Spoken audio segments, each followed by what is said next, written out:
Mesdames, mesdemoiselles et messieurs, bonjour ou bonsoir, selon l'heure à laquelle vous vous trouvez dans votre environnement.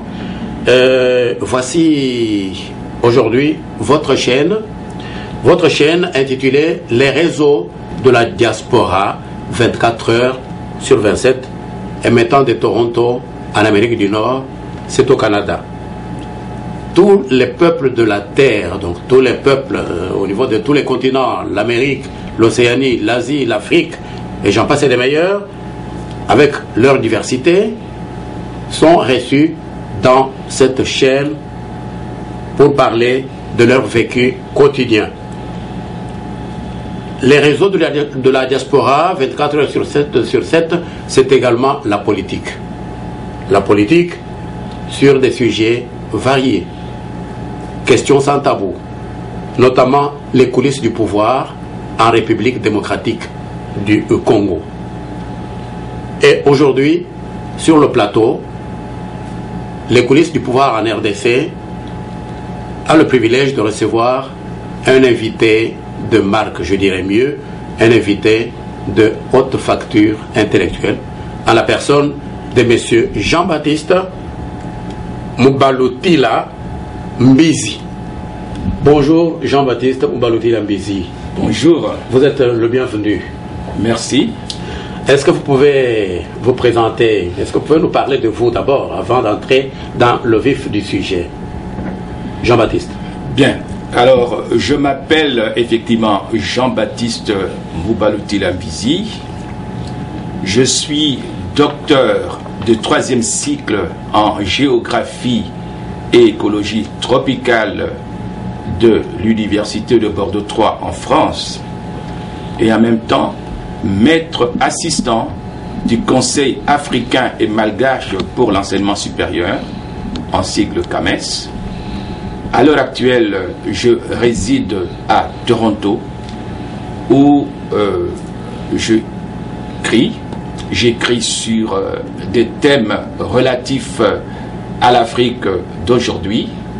À cet effet, j'ai publié en 2008 un essai intitulé « La violence en République démocratique du Congo d'hier à aujourd'hui, crime organisé, crime oublié ».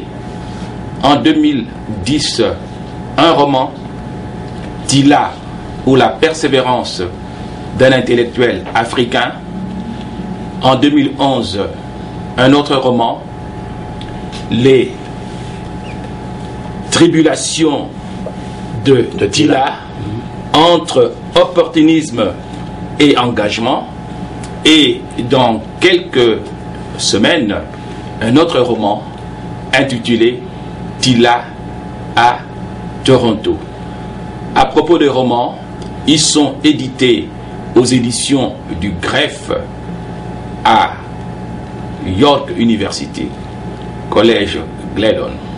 Voilà tout pour le moment. Merci de cette brillante présentation, Jean-Baptiste Moubalutila. J'espère que vous n'êtes pas encore fatigué, vous allez encore publier.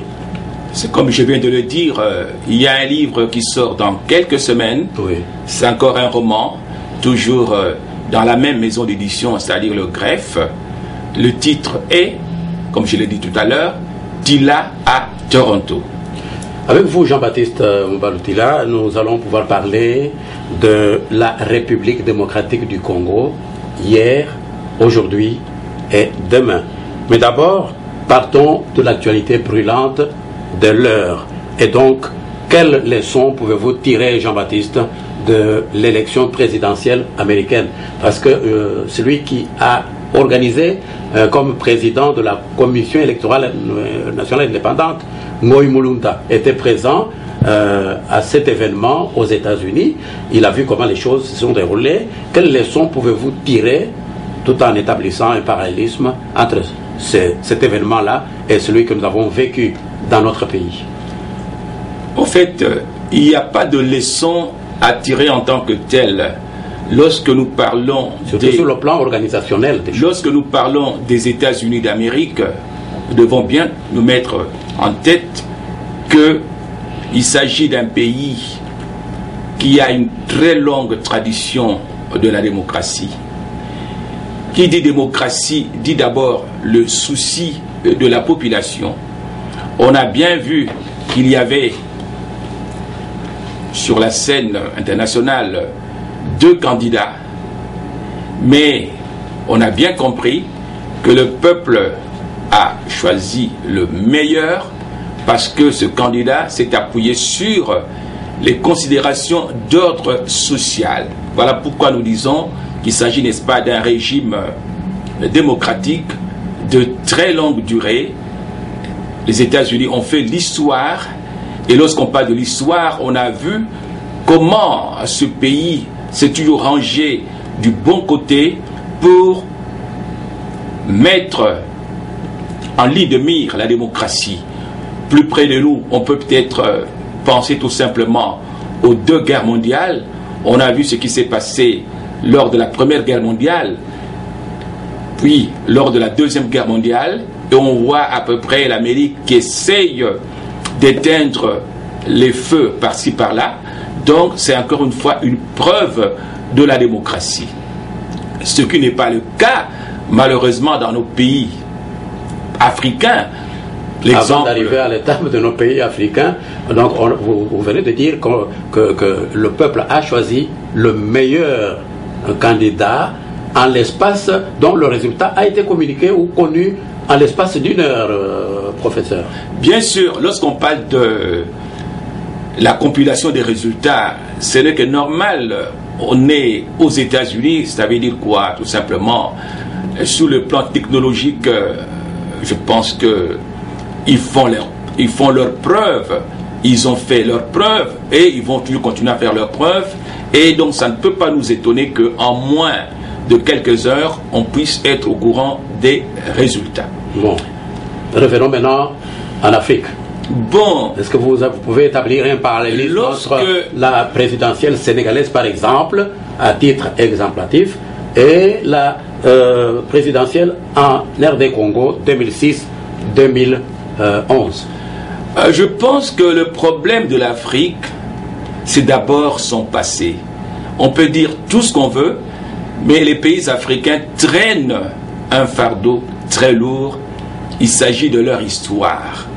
Lorsque nous prenons le cas du Sénégal, par exemple, par rapport au cas du Congo, c'est-à-dire la République démocratique du Congo, eh bien, on peut dire quelque part que le Congo a la malchance d'être riche sur le plan naturel. Ce qui n'est pas le cas du Sénégal. C'est vrai que, bon, aujourd'hui, lorsqu'on parle de la richesse, on voit d'abord les ressources humaines, c'est vrai. Exactement. Mais il faut quand même reconnaître que le Congo est un enjeu. D'ailleurs, on a vu par exemple ce qui s'est passé en 1960. Le Congo avait un sérieux problème. Pourquoi? Parce que tout simplement, ce pays, soit dit en passant, a fourni dans les années 40 l'uranium qui a servi à la fabrication des 3 bombes atomiques. Ça, il ne faut pas qu'on l'oublie.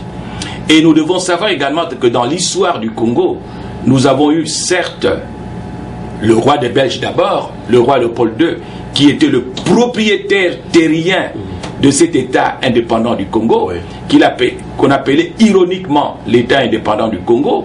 Et puis quelques années plus tard, c'était l'affaire de la Belgique, etc. Mais on a bien vu que pendant toute cette période, ce ne sont pas les Belges qui étaient des grands investisseurs, mais c'était plutôt toute la communauté internationale qui a tout simplement servi à mettre en valeur ce pays. D'ailleurs, à titre historique, pensons tout simplement à la grande conférence de Berlin, 1884-1885, on a bien vu comment est-ce que le Congo a été un sujet d'actualité qui finalement intéressait tout le monde. Donc, si on doit comparer entre le Sénégal et le Congo, il faut d'abord s'appuyer sur le passé tout à fait, je dirais, triste du Congo. Et d'ailleurs, avant même de parler de l'arrivée, avant même de parler de l'intérêt du roi Léopold II, il faut plutôt s'appuyer également sur ce qui s'est passé bien avant, entendez par là, la traite négrière. La traite des Noirs, oui. Oui, Jean-Baptiste, vous venez d'évoquer là des questions qui écœurent, si je puis dire ainsi. C'est que le pays, vous venez de dire que le Congo a eu de la malchance d'être très riche à travers tous les pays du monde.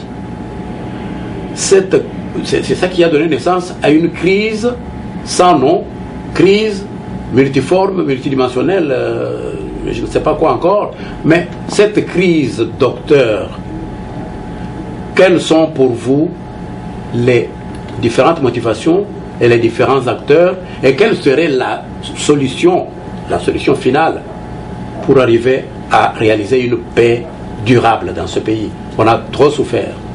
Oui, malheureusement, on a trop souffert, mais si on ne fait pas attention à l'histoire, on va toujours continuer à souffrir.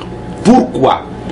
Parce que, encore une fois, nous sommes malheureusement tributaires du passé colonial. Autrement dit, aujourd'hui, comme hier, les autorités congolaises se comportent comme les anciens maîtres belges, exactement comme les gouverneurs à l'époque, exactement comme les administratifs belges. Pourquoi est-ce que je dis cela? Parce que la population congolaise dans son ensemble, et malheureusement on voit parmi cette population même des intellectuels, n'arrive toujours pas à comprendre qu'il y a une grande différence entre l'époque coloniale, je dirais même l'époque précoloniale, et l'époque du Congo depuis son indépendance, c'est-à-dire depuis 1960. Nous constatons, contrairement par exemple aux États-Unis, c'est que les autorités s'organisent pour récupérer le pouvoir, mais un pouvoir qui ne va pas du tout du côté de la population, mais qui sert plutôt leurs propres intérêts. Voilà. Donc le problème, il est à ce niveau-là. Pour que les choses changent, oui, il faut qu'il y ait un autre message. Il faut qu'il y ait une véritable révolution. Il faut qu'il y ait ce qu'on appelle un changement de mentalité, mais au niveau de la population. Et là, ce sera après combien de temps, docteur? La population doit s'organiser pour comprendre que lorsqu'on vit dans un pays, lorsqu'on est citoyen d'un pays, eh bien on doit être en même temps acteur, c'est-à-dire on doit être comme on voit dans d'autres pays.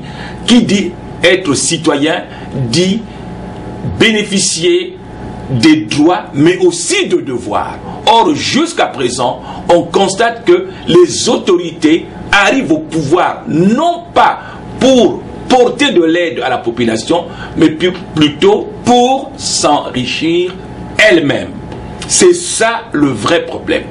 Comment y arriver? Eh bien moi je dis toujours que la seule manière pour y arriver, il faut d'abord commencer par une révolution au niveau des programmes scolaires. Tout à fait. Parce que lorsqu'on regarde un peu le système scolaire au Congo, ou dans beaucoup de pays, ou dans de nombreux pays africains, on se rend compte que ça n'a pas tout à fait changé entre les programmes de l'époque coloniale et les programmes d'aujourd'hui. Exact. Donc, il faut qu'il y ait plus du civisme dans les écoles. Il faut que les gens comprennent que tout le monde est citoyen et que chacun a sa part dans la construction de ce pays. Oui. Or, malheureusement, nous assistons à quelque chose d'insolite dans la plupart des pays africains, c'est-à-dire il y a les autorités qui mangent, qui jouissent du pouvoir, qui font n'importe quoi, et pendant ce temps, il y a la masse, il y a la population qui souffre, qui regarde et qui assiste en fait à la bamboula de ces autorités. Et donc il faudrait qu'il y ait plus de civisme dans les écoles, comme vous le soulignez, docteur. Mais ce sera après combien de temps, puisque on en parle un peu beaucoup? Tout est de notre côté. Autrement dit, il ne s'agit pas de dire ça va venir, il faut réclamer, il faut s'organiser pour que les choses changent. C'est là où justement je vois un peu le rôle des partis politiques. Je vois également le rôle surtout de la société civile. Il faut qu'il y ait une véritable remise en cause au niveau de la population. Si cette démarche n'est pas organisée, si cette démarche ne démarre pas, eh bien on pourra attendre 1 siècle, 2 siècles, etc., etc. Donc on vous attendra bientôt au Congo pour participer à ce processus. Vous dites? C'est que, si je vous suis très bien, on peut attendre à ce que vous puissiez arriver au Congo bientôt, question de faire en sorte que le processus soit déjà déclenché. Non, bon, mais je pense que pour organiser les choses, parce qu'il faut plus de on n'est pas obligé d'être physiquement sur place. Je vous donnerai par exemple, dans l'histoire, l'exemple de la Révolution française. Tout le monde sait à peu près comment est-ce que cela a commencé. C'est parce qu'il y avait d'abord eu un problème en Angleterre. À un moment donné, le pouvoir était plus géré par le Premier ministre, que finalement ça a commencé à intéresser les autres pays africains, les autres pays européens, notamment la France. C'est comme ça qu'on a vu par exemple des philosophes comme, ou disons des universitaires comme Diderot, Voltaire, Jean-Jacques Rousseau, qui ont... oui, non, ça c'est bien après. Qui ont commencé donc finalement à parler, etc., à s'adresser à des petits groupes. Et finalement, il y a eu ce qu'on appelle le fait de boule de neige, qui a fait qu'à un moment donné, tout le monde a compris que, après tout, le tiers-État, c'était la grande masse de la population. Alors là, il y a une parenthèse, c'est que, n'oublions pas que, quand on parle de l'ancien régime en France, il y avait l'aristocratie, et puis il y avait le tiers-État. Alors, l'aristocratie, c'était quoi? C'était composé, d'un côté, il y avait le clergé, et d'autre part, il y avait la noblesse. Et puis, il y avait le tiers-État. Mais lorsqu'on regarde bien, l'aristocratie était composée à peine de 4% de la population. Mais cette aristocratie avait pratiquement tout le pouvoir. Et le tiers-État, qui faisait presque 96% de la population, n'avait pratiquement pas de pouvoir. Donc il a fallu justement des signaux venant de l'extérieur. On a vu la situation à un moment donné en Angleterre, et puis on a vu le rôle joué par les intellectuels français, et c'est ça qui va finalement déclencher cette révolution française, qui d'ailleurs a fait finalement de la France un grand pays de droits de l'homme, un pays de l'histoire. Oui. Donc il en est de même pour nous. C'est-à-dire que le problème du Congo, le problème des autres pays africains, c'est d'abord un problème de population. Nous sommes en train d'assister, comme j'avais dit tout à l'heure, à la bamboula des autorités. Et pendant ce temps, ces autorités jouissent de tout. Elles ont tout.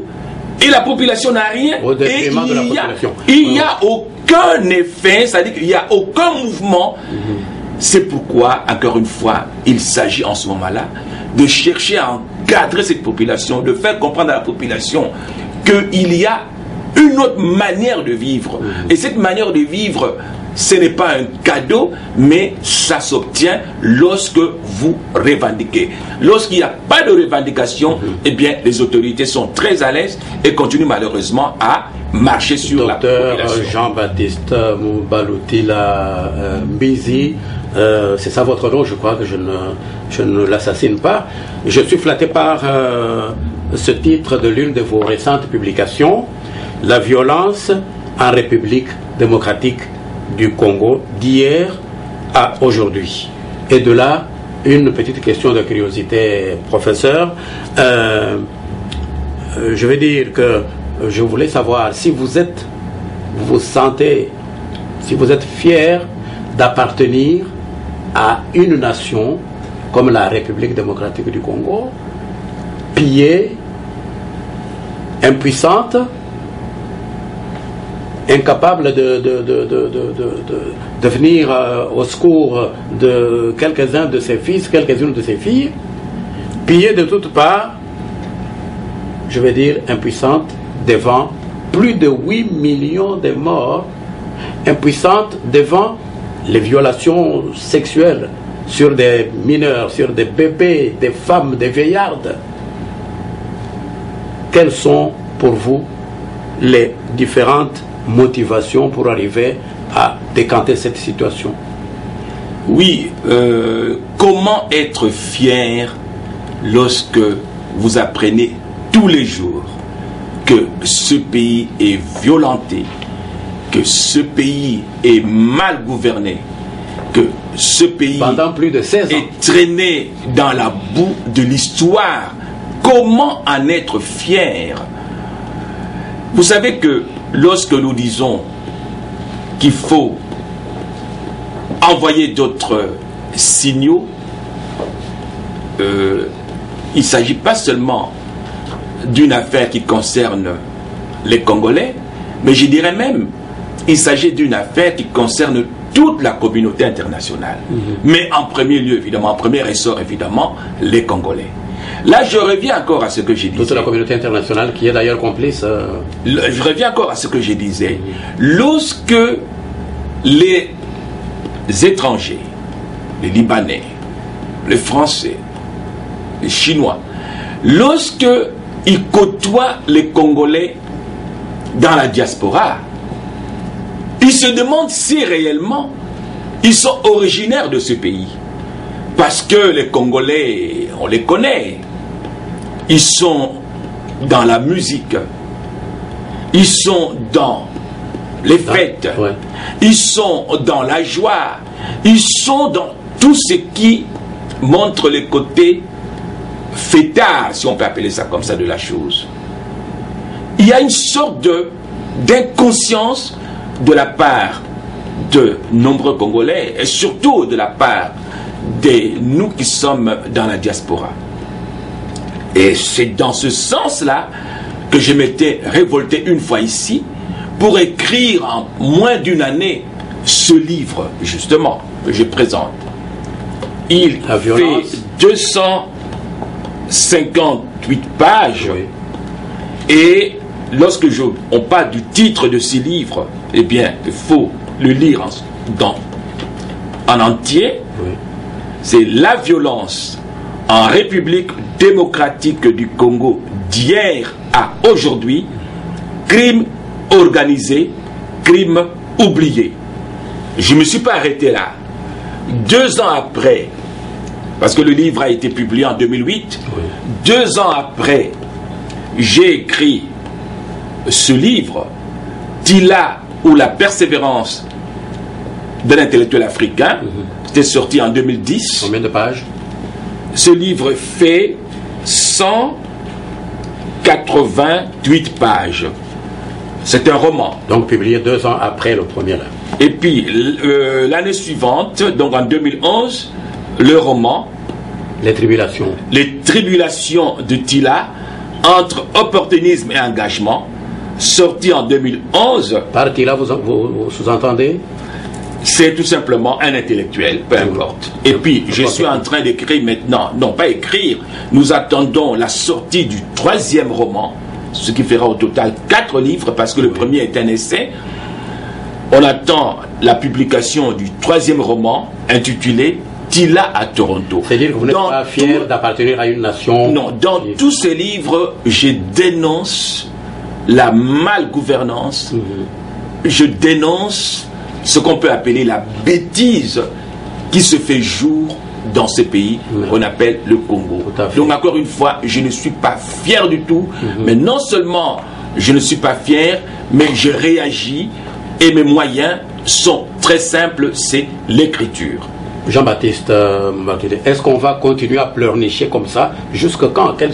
Concrètement, qu'est-ce que vous proposez? Quelle est la thérapeutique que vous proposez? Et il faut que la population qui bénéficie un tout petit peu de liberté, j'entends par là les membres de la diaspora, puissent s'organiser sans tenir compte des aspects qui nous avilissent. Entendez par là la méfiance, le tribalisme, les coteries, etc. Donc, normalement, pour que les choses changent, eh bien, je pense que le signal fort doit provenir de l'extérieur, parce que ici, nous avons quand même cet avantage d'être protégés. Docteur Jean-Baptiste, quelle serait une question qui devrait vous être posée et qui ne l'a pas été sur un sujet de votre choix? Oui, vous n'avez pas tout à fait insisté sur la comparaison entre la présidentielle sénégalaise, et la présidentielle. C'est vous, au contraire, qui devriez mettre un accent. Oui, c'est-à-dire que vous n'avez pas tout à fait insisté là-dessus, mais c'était pour dire que lorsque nous avons vu, d'abord en 2006, tout ce qui se passait, tous ces gens qui s'agitaient autour des élections, et puis quand on a vu ce qui s'est passé en 2011, eh bien, moi je suis honteux d'appartenir à cet espace africain qu'on appelle le Congo. Je suis honteux, je ne suis pas fier, mais je ne m'arrête pas là. Je pense qu'il faut réagir. Parce que ce qu'on a vu à la télévision, notamment en 2011, c'est triste pour des gens qui étalent au grand jour leur bassesse. Voilà. Par étaler au grand jour leur bassesse, vous sous-entendez quoi? Non, mais c'est aux auditeurs de comprendre un peu, comment on appelle ça, de rallonger la phrase. Les choses étant claires, je pense que tout le monde a compris. Voilà, docteur. S'il vous était demandé de conclure cet entretien, que diriez-vous? Eh bien, je dirais que ce sont des très bonnes occasions qui nous permettent de montrer que lorsque on quitte son pays, on ne vient pas seulement pour manger, pour vivre, mais on vient aussi parce que tout simplement on est contre le système. À partir de là maintenant, on essaye de s'organiser pour dire non à la bêtise, pour dire non au désordre, pour dire non à la malgouvernance, autrement dit, pour chercher des outils nécessaires afin que notre pays puisse se retrouver sur les rails de l'histoire de l'humanité. Merci, docteur Jean-Baptiste Mbalutila Mbizi. Cette fois-ci, je crois avoir bien prononcé le nom. Vous venez de suivre là une émission spéciale intitulée « Les coulisses du pouvoir en République démocratique du Congo ». Aujourd'hui, thème choisi, la RDC, hier, aujourd'hui et demain. Notre invité de haute facture intellectuelle a été monsieur Jean-Baptiste Mbalutila Mbizi, docteur en géographie. C'est ça, docteur en géographie.